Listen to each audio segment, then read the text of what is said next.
Hello students, कैसे हैं आप सब लोग। तो आज हम पढ़ेंगे स्टाफिंग चैप्टर के जितने भी इंपॉर्टेंट केस स्टडीज है जो आपके बोर्ड के एग्जामिनेशन में या क्लास में पूछा जा सकता है। तो आप एक एक करके सारे के सारे केस स्टडीज को अच्छे से देखना और ट्राई करना कि आप खुद वीडियो पॉज करके उसका आंसर जो है मुझसे पहले दे सको। ठीक है, तो चलो स्टार्ट करते हैं। इसका सबसे पहला क्वेश्चन जो है वो देखते हैं। अनुराग रन्स अ लॉ फर्म इन दिल्ली। अनुराग जो है एक लॉ फर्म रन करता है दिल्ली के अंदर।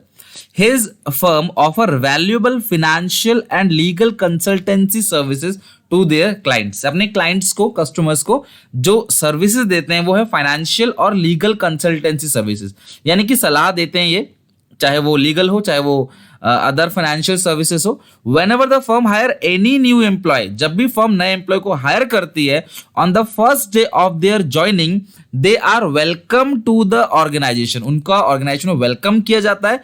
And are given detail about the hours of work, कि आपको कितने घंटे काम करने हैं, आपकी लीव रूल क्या है, ड्रेस कोड क्या है आपका, लंच अरेंजमेंट्स और उनका टाइम, और daily operation and the key people in work place etcetera, कि कौन कौन लोग हैं जिनसे आप अपने डाउट्स पूछ सकते हो, कौन की पीपल है, सब कुछ उनको पहले दिन बताया जाता है। कुछ कुछ याद आ रहा है आपको? नए आपने अगर स्टाफिंग चैप्टर की लाइन बाय लाइन मेरी सारी वीडियोस देखी होंगी तो पक्का आपके दिमाग में क्लिक कर गया होगा कि ये क्या कह रहा है। किसी नए एम्प्लॉय को लाकर एग्जिस्टिंग एम्प्लॉय से इंट्रोड्यूस करना, ऑर्गेनाइजेशन से फैमिलियर कराना, रूल रेगुलेशन समझाना। They are also familiarised with the organisation policy, की कंपनी की पॉलिसी क्या क्या है, कंपनी के काम करने का तौर तरीका क्या है, और कंप्लेंट, डिस्प्यूट रेजोल्यूशंस, ये सारी चीजें कंपनी की उसको बता दी जाती है। In the context of the above case name the type of training, आपने ट्रेनिंग का वो टाइप बताना है जो यहां पे डिस्कस हो रहा है, which is being referred in the above case. तो इस केस में ट्रेनिंग का कौन सा टाइप है वो बताना है। तो आप वीडियो पॉज करके बता सकते हो या आपने डिसाइड कर लिया होगा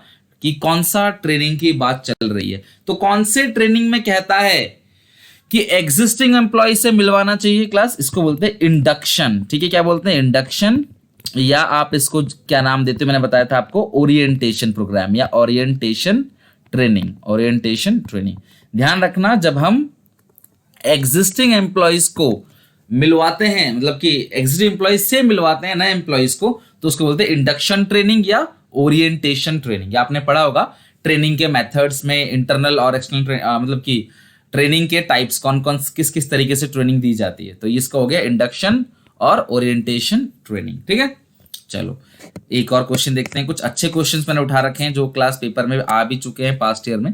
चलो अब ये क्वेश्चन है, इसको बताना है। देखो काफी बड़ा क्वेश्चन है।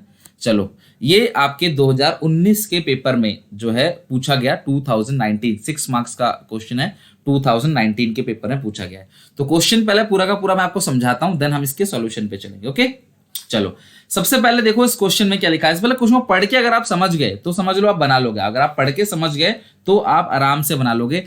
Ganesh was concern about the sedentary lifestyle people are leading nowadays. ठीक है, are leading nowadays their dependency on outside food. आजकल के लोग क्या है, बाहर के फूड पे ज्यादा डिपेंड है। Is also increasing because corporate work culture demand working till late night at offices. आजकल क्या है कि शिफ्ट में काम चलता है, कई बहुत सुबह आ जाते हैं वर्कर एम्प्लॉइज, कई बहुत रात को लेट तक काम करते हैं, तो उनको मजबूरन बाहर का खाना खाना पड़ता है। So he decided to start a restaurant. उन्होंने सोचा कि एक रेस्टोरेंट हम स्टार्ट करेंगे हेल्दी ईटिंग पॉइंट के नाम से, to provide healthy food option to their customer after completing planning and organising function. ध्यान से सुनो, यहीं पे की लाइन आ गई। प्लानिंग और ऑर्गेनाइजिंग फंक्शन कंप्लीट करने के बाद he identify the various job position, कि ये जॉब पोजीशन है हमारे पास। ठीक है, that are required to fill as a general manager, यानी कि जीएम है कंपनी का टॉप लेवल पे, an accountant, two chef, two boys of serving the food, यानी कि एक अकाउंटेंट चाहिए, यहाँ पे एक जीएम चाहिए, और यहाँ पे 2 boys of serving the food, 2 boys जो फूड को सर्व करे in the restaurant, and 3 delivery boy, यानी कि जो डिलीवरी कर सके। He decide that his father Karan would be the general manager for the restaurant. उन्होंने बोला कि जो उसके फादर है वही कंपनी के जीएम बन जाएंगे, ठीक है। ओनर लेवल का मैनेजर है तो वही बन जाएंगे। He would be paid 50,000 per month for his services. His father requested him to appoint his friend son. उसके फादर ने बोला कि मेरे दोस्त के बेटे को जो है आप अपॉइंट कर लो, प्रेम, उसका नाम प्रेम, एक अकाउंटेंट के रूप में आप उसको रख लो, who is well qualified for this post. Ganesh agree to his proposal. Ganesh जो है वो अपने पिता की बात मान गया। Earlier Prem has a Prem had a business in providing unskilled worker to different organization from remote areas of the country। यानी कि जो प्रेम है पहले क्या काम करता था, जो रिमोट एरिया है, दूर दराज के एरिया जहाँ पे पूरी फैसिलिटी नहीं है, चाहे इंफ्रास्ट्रक्चर हो, चाहे स्कूल हो, एजुकेशन हो, कंपनी, फैक्ट्री, वहां तरक्की नहीं किया गया, दूर दराज का area. Prem took permission from Ganesh to continue with old business. Prem ने बोला कि मैं अपने पुराने बिजनेस के साथ कंटिन्यू करूंगा। Ganesh happily agreed and asked him to provide 5 boys of serving and delivering food. मतलब डिलीवर करने के लिए 3 और 2 सर्व करने के लिए बॉयज जो है आप ही ले आओ। For the appointment of 2 chef Ganesh approach a renowned hotel management institute. 2 chef के लिए उन्होंने एक नए और बहुत फेमस होटल मैनेजमेंट के इंस्टीट्यूट में गए और वह satisfied with the chef provide by the, तो इंस्टीट्यूट ने क्या किया, उनको 2 शेफ प्रोवाइड कर दिए। तो ये पूरा का पूरा किस्सा बहुत ही बढ़िया क्वेश्चन 2019 में, मतलब लास्ट ईयर बोर्ड के एग्जामिनेशन में पूछा गया।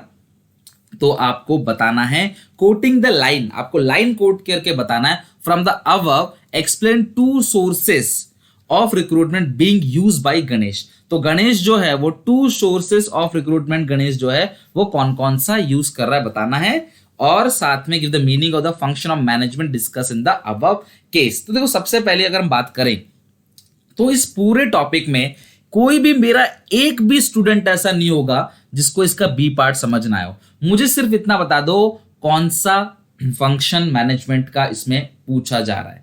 Give the meaning of the function of management, यानी कि कौन सा फंक्शन ऑफ मैनेजमेंट है, जी स्टाफिंग। आप सबका सही गया होना, इसका लाइक करके क्लास कमेंट में बताना करेक्ट आ रहा है कि नहीं, समझ आ रहा है कि नहीं, कमेंट करके जरूर बताओ ताकि दोनों तरफ से कम्युनिकेशन हो सके। ये नहीं कि वीडियो देखा और चले गए, लाइक और कमेंट जरूर करना, अच्छा लगे अपने क्लासमेट से शेयर करना। चलो ये तो आप सब समझ गए सर, इसमें हर एक पॉइंट पे एम्प्लॉय हायर करने की बात की जा रही तो स्टाफिंग है।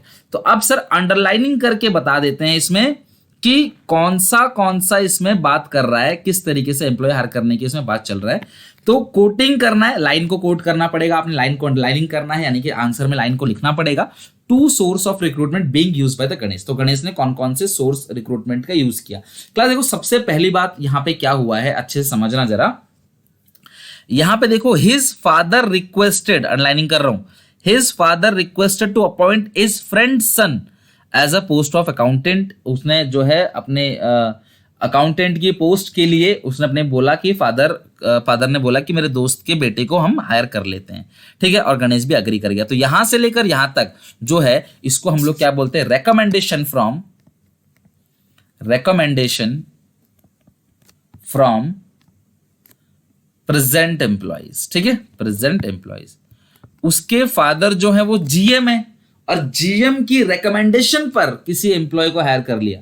उसकी रेकमेंडेशन, उसने बताया कि यार सही है, अपने मेरा दोस्त है, उसका बेटा जो अच्छा काम करता है तो उसको हम हायर कर लेते हैं। तो यानी कि रेकमेंडेशन फ्रॉम प्रेजेंट एम्प्लॉय। और एक चीज सुनो, अर्लियर प्रेम, यहां से ले लो, earlier Prem has a business providing unskilled worker, ठेकेदार, याद है, कॉन्ट्रैक्टर। तो यहां पे परमिशन ले लिया बिजनेस को कंटिन्यू करने के लिए। तो यहां से यहां तक अर्लियर से लेकर पूरा बिजनेस तक आप आ जाएगा इसमें लेबर कॉन्ट्रैक्टर, यानी कि ठेकेदार, ठीक है, जो अपने गांव से लेबरों को लेके आता है, जो अनस्किल्ड लेबर है, और उनको जॉब दिलाता है, उनको सैलरी दिलाता है और कुछ कमीशन अपना भी चार्ज करता है। क्लियर है। और लास्ट में इसे 2 हो गए यहाँ पे 2 सोर्सेस। वैसे एक और भी आपने समझ लिया होगा, कई बच्चे जो है यहाँ पे for the appointment of 2 chef, यानी उन्होंने होटल मैनेजमेंट से जो है कंसल्ट किया है, उनसे लिया एम्प्लॉयज को, तो इसको बोलते हैं कैंपस रिक्रूटमेंट, ठीक है, उससे लिया ना, मतलब ये होटल मैनेजमेंट इंस्टीट्यूट जो है, इंस्टीट्यूट से प्रोफेशनल इंस्टीट्यूट के साथ टाई अप किया गया है, तो इसको क्या बोलेंगे, कैंपस रिक्रूटमेंट। तो इस तरीके से आपको 3 लाइन लिखनी है, आपने हेडिंग लिखना है और कौन कौन सा लाइन को देख के आपने समझा उस चीज को, तो वो आपको लिखना है। अगर आप इन तीनों को एक्सप्लेन भी कर दोगे साथ साथ में तो और बेटर रहेगा। 6 नंबर का क्वेश्चन है तो आप अच्छे से इसको समझ गए होगे। क्लियर है। तो बताना क्लास कमेंट में समझ आ रहा है कि नहीं। अभी और क्वेश्चन बनाएंगे हम लोग। चलो ये वाला क्वेश्चन जो है आप सबको आंसर देना है। वीडियो पॉज करो और कमेंट सेक्शन में इसका आंसर फटाफट जल्दी से दे दो कमेंट सेक्शन में। Moga industries limited approach a well-established university in city of Madurai to recruit qualified personnel for various technical and professional job. They selected देखो स्टाफिंग एक ऐसा चैप्टर है अकेला कि इस चैप्टर को जब आप पढ़ोगे ना, इसके केस स्टडीज को, जब आप स्टाफिंग चैप्टर के केस स्टडीज को पढ़ोगे तो यकीन मानो आप समझ जाओगे कि क्योंकि यहाँ पे कहीं ना कहीं एम्प्लॉय की बात चलेगी, एम्प्लॉय हायर करने की बात चलेगी, तो आप समझ जाओगे कि क्या मतलब कि स्टाफिंग चैप्टर का है ये, ठीक है। After selection and placement, Moga Industries Limited felt the need to increase the skill and ability. देखो एम्प्लॉयज का सिलेक्ट कर लिया, उनको प्लेसमेंट दे दिया, उसके बाद आपको याद है स्टाफिंग प्रोसेस, जरा मुझे साथ साथ रिवीजन कराओ, देखते हैं कितने लोगों को याद है स्टाफिंग प्रोसेस के 5 पॉइंट, बाकी 3 पॉइंट और भी थे, पहले 5 पॉइंट बता दो। सबसे पहला पॉइंट क्या था? Estimating man power, requirement, recruitment, selection, selection के बाद क्या था? सिलेक्शन करने के बाद प्लेसमेंट एंड ओरिएंटेशन, उसके बाद training and development. Very good. तो मोगा इंडस्ट्रीज लिमिटेड है felt the need to increase the skills and ability and the development of positive attitude of the employees. ये सब किससे आता है? एम्प्लॉयज को सिलेक्ट करने के बाद क्या करते हैं? उसको जगह दिखाने के बाद training development to perform their specific job better, और ट्रेनिंग देने से क्या होता है? जॉब बेटर तरीके से हो जाती है, अच्छे से काम करता है वो। The company also realise the learning new skills would improve the job performance. अगर हम उसको नई नई स्किल्स सिखाएंगे तो जॉब का जो परफॉर्मेंस है वो इंक्रीज करेगा। Hence the company decide to take the action for the same. Company ने डिसाइड किया एक्शन लेने के लिए, तो आपको बताना है name the step of the staffing process regarding which the company decide to take action. तो मुझे बताना है, आपको क्या बताना है, सुनना अच्छे से, step of the staffing process. तो स्टाफिंग का जो प्रोसेस है 5 के 5 पॉइंट, उसमें कौन सा स्टेप है? तो बता दो क्लास कौन सा स्टेप है? ट्रेनिंग एंड डेवलपमेंट, ठीक है, ट्रेनिंग एंड डेवलपमेंट। अब आपको एक काम करना है, वो क्या करना है? कॉपी में ट्रेनिंग के बेनिफिट लिखने हैं। मैंने ट्रेनिंग के बेनिफिट याद करा रखे हैं कि स्टूडेंट्स को, जिनको याद हो कम से कम आपको 4 पॉइंट, एटलीस्ट 4 पॉइंट जिनको याद हो, वीडियो पॉज करो, 4 के 4 पॉइंट को दिमाग में रिवाइज करो। अगर रिवीजन हो जाए तो कमेंट सेक्शन में बता देना, अगर कोई कमेंट में लिख दे तो जिंदगी भर याद रह जाएगा, पेपर तक, मेरी गारंटी है। मतलब जिंदगी भर तो नहीं, पेपर तक तो गारंटी है आपको याद रहेगा, चाहे पेपर 2021 में हो चाहे 20 में हो, आपको आराम से याद रहेगा आपका। ये समझ रहे हो बात को? आप स्टाफिंग के बेनिफिट मैंने पढ़ाया है आपको स्टाफिंग चैप्टर में। Better performance helps in solving operation problem, managing man power need, motivation of employees, समझ रहे हो बात को, और लर्निंग में कम समय लगता है, रिड्यूस लर्निंग टाइम। तो ये सारे पॉइंट्स जो हैं आपको दिमाग में 4 पॉइंट एटलीस्ट आपको याद होना ही चाहिए। क्लियर है यहां तक? चलो ये वाला क्वेश्चन में निपटा लिया हमने। तो स्टाफिंग में कोई प्रॉब्लम नहीं आने वाला है, स्टाफिंग इजीली हो जाएगा आपसे। चलो अब ये क्वेश्चन देखते हैं क्या है, पूरा क्वेश्चन जो है पढ़ेंगे और इसका सॉल्यूशन देखेंगे क्या है। Joseph brothers is a firm manufacturing jute lamp shades, ठीक है, जूट लैम्प शेड्स ये लोग बनाते हैं। कोई प्रोडक्ट मान लो, ठीक है, ज्यादा डीप जाने की जरूरत नहीं होती केस स्टडीज में। It uses leftover jute pieces from various jute factory to manufacture economical lampshade. Lampshades बनाते हैं ये लोग, which are supplied to various hotels in nearby town. तो nearby town जो है अलग अलग होटल्स हैं, उनमें ये लोग क्या करते हैं? लैम्पशेड्स को भेजते हैं, ठीक है, होटल टाउन्स में, ठीक है। और जनरली अब मैं समझाता हूँ क्या है आपको। आपने कभी होटल में देखा होगा ना, लाइट लगी रहती है, लैम्प शेड बोलते हैं उसको, सिंगल लाइट, ठीक है, नाइट्स वगैरह में उसका इस्तेमाल करते हैं, तो वो लैम्प शेड आप समझ लो एक लाइट है। It employees man and women. देखो जब भी एम्प्लॉयज की बात समझ आप आ जाएगा, समझ स्टाफिंग चैप्टर का है, और जैसे आप चैप्टर समझ जाओगे स्टाफिंग का है, तो उसके अंदर के कंपोनेंट्स एक लिमिटेड कंपोनेंट्स है। ट्रेनिंग होगा, डेवलपमेंट होगा, प्रोसेस होगा, इंपोर्टेंस होगा, on the job of the job होगा, मेथड होगा, यही सब चीज होती है उसके अंदर। Villages as worker are creating good lamp shade design, तो डिजाइन अच्छा बनाते हैं, तो उन्होंने बोला कि भैया हम लोग एम्प्लॉयज को, वुमेन और मैन को कहां से हायर करेंगे? गांव से।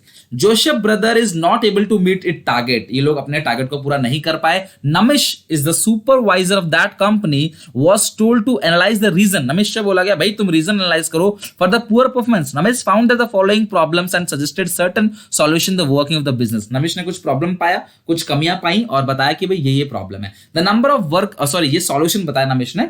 The number of worker employed is less. अब इसने बता दिया कि भैया आपने तो कम एम्प्लॉय हायर कर रखे हैं। Then what are required to for job, भाई जॉब करने के लिए 25 आदमी चाहिए, तुमने 20 आदमी हायर कर रखे हैं, तो भैया वर्कर कम है तो काम कैसे होगा? काम तो डिले होगा ही होगा, आप टारगेट कैसे अचीव कर पाओगे? As a result the existing workers are overburden. Existing worker जो है ओवरबर्डन है, तो firm decide to search new worker and it is asked to present employee to introduce candidate and recommend their friends and relative to the firm. समझा रखा ना मैंने class, recommendation of present employees. अपने employees से बोला कि भाई तुम ही बता दो, कोई तुम्हारे दोस्त हो, कोई जानकार हो, परिवार का हो, रिश्तेदार हो, उसको बुला लो कंपनी में, एम्प्लॉय कम है, हमें एम्प्लॉय की जरूरत है। This enable the firm to put people to job and assure the attainment of objective. अब ऑब्जेक्टिव को टाइम पे काम, मतलब ऑब्जेक्टिव टाइम पे अचीव हो जाएगा और लोगों को जॉब पे रखा जा रहा है। तो आइडेंटिफाई द फंक्शंस, ये छोटी छोटी चीज जो है वो आपका मैटर करेगा। तो आप मुझे बता दो कि इस टॉपिक में किस किस फंक्शन की बात चल रही है। वीडियो पॉज करो और बता दो किस किस फंक्शन की बात चल रही है, और name the concept and its source. आपको कॉन्सेप्ट बताना है और इसका सोर्स बताना है, and its source used by the firm to attract more worker for the firm. तो कॉन्सेप्ट और सोर्स बताना है आपको, और दूसरा आपको बताना है फंक्शंस ऑफ मैनेजमेंट। तो फटाफट आप जरा वीडियो पॉज करो और मुझे बता दो कि कौन सा फंक्शन मैनेजमेंट का है जो यहां पे डिस्कस हो रहा है। ठीक है, चलो फटाफट जरा मुझे बता दो क्या होगा इसका।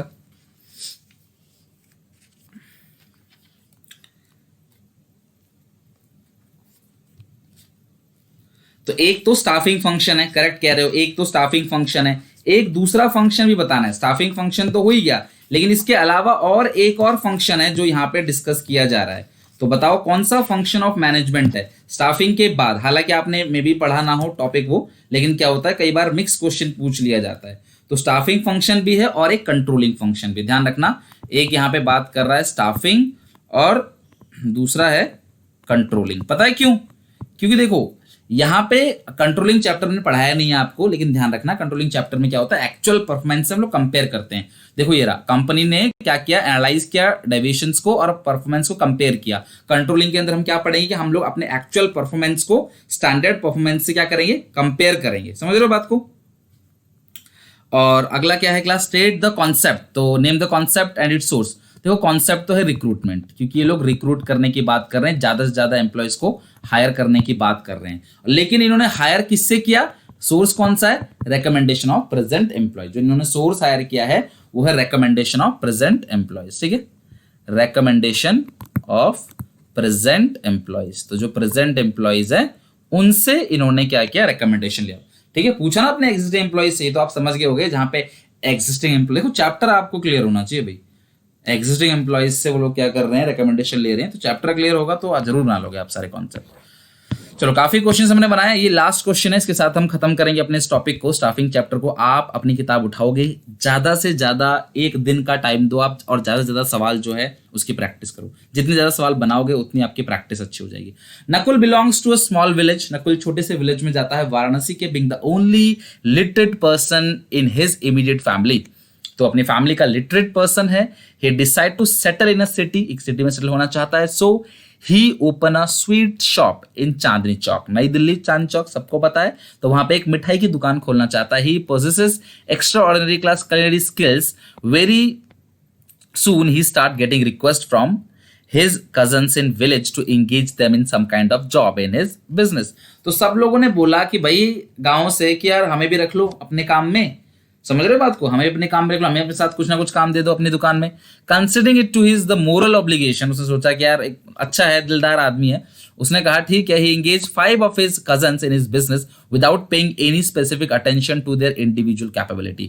बिना सोचे समझे उनको हायर कर लिया, उनकी कैपेबिलिटीज को बिना देखे, बस उनको भाई कजन्स हैं हायर कर लिया। This leads to wastage of material, time, effort, energy, resulting in lower productivity and poor quality of product. अब उन पांचों पढ़े लिखे समझदार वो नहीं थे, स्किल्स नहीं थी उनके पास, उन्होंने क्या किया, उन्होंने वेस्ट करना चालू कर दिया। जान के नहीं, अनजाने में ही उन्होंने रिसोर्स को वेस्ट किया, टाइम वेस्ट किया, एफर्ट, एनर्जी, और उससे क्या हुआ, कंपनी की प्रोडक्टिविटी कम हो गई, क्वालिटी कंपनी की खराब हो गई, यानी दुकान की क्वालिटी खराब हो गई। As a result the profitability of business starting falling soon, he realized that the success of business is essential that, तब उसको पता चला कि यार मैंने जो अपने गांव से अपने भाइयों को बुला लिया या कजिन्स को बुला के मैंने काम करवाया, वो सही डिसीजन नहीं था मेरा। किसी भी बिजनेस में सही पीपल को आपने क्या करना है, सही नंबर ऑफ पीपल को हायर करना है, और जो सही काम कर सके। तो ये कुछ आपको ऐसा नहीं लग रहा कि स्टाफिंग की डेफिनेशन लिख दी इन्होंने? समझ रहे हो बात को? क्या है स्टाफिंग की डेफिनेशन? रिविजन कराओ। स्टाफिंग का डेफिनेशन क्या था? सही पर्सन को सही जगह पे सही काम करने के लिए हायर करें, ये था ना class staffing function. Right person right job याद आया?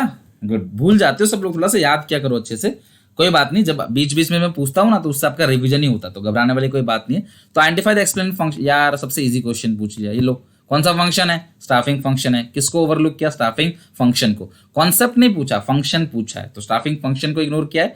और आपको क्या करना है, इसके इंपोर्टेंस लिखने स्टाफिंग फंक्शन के, तो आपको इसके बेनिफिट, स्टाफिंग फंक्शन के बेनिफिट तो लिख ही लोगे आप, इसके जो इंपोर्टेंस का मतलब इसके बेनिफिट, स्टाफिंग चैप्टर में पढ़ा रखा है मैंने इसके बेनिफिट्स को, तो उम्मीद है इसके बेनिफिट्स आप आराम से लिख लोगे। तो यहाँ पे हम लोगों ने जो है खत्म किया अपना पूरा का पूरा स्टाफिंग चैप्टर के जितने भी इंपॉर्टेंट केस स्टडीज से सारा फिनिश कर दिया।